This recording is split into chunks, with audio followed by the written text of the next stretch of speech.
Also, when you are designing your own press-on nails like these, and you are going to apply gel polish to them, I would suggest filing the surface of the nail, because gel doesn't really like to stick to this smooth area of the press-on nail. So you can file that and make it more coarse so I can take the gel polish. But if you've seen my other videos, you notice that I just apply usually the gel polish right to these. I don't ever file them. I usually just apply a gel base coat to them and have the gel polish stick to that. My gel polish does not chip off if I just put a gel base coat, so I usually don't file the surface right here. But theoretically, you're supposed to file the surface before you apply the gel to the fake nail. But if you ever wondered why you've never seen me do that in my other videos, it's usually because I just skip that step, because when I wear them, I just usually don't have the gel polish chipping off. But if you have a problem of gel polish chipping off of your fake nail, it's because it has to be filed and coursed up a bit so the gel polish will adhere to it. But for me, like I always do in my videos, which is kind of confusing, I usually just apply a gel base coat. I only apply one gel base coat because that's good enough for me.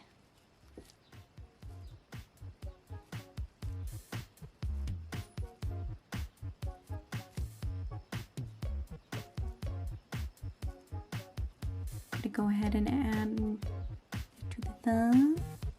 It's a piece of hair. I'm going to cure this in the lamp and then we'll be able to begin our manicure. Alright, I'm going to go ahead and apply 5 over 4 of these nails.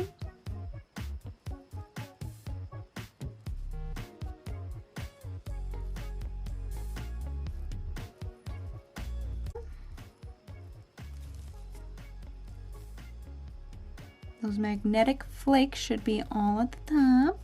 This is a beautiful polish, completely worn on its own. I mean, you don't even need the magnet. It looks so great. 5 to 10 seconds. Then you pull away really quickly, just like I did before. Whoop! The reason why you pull the magnet away really quickly so it doesn't mess up the bar at all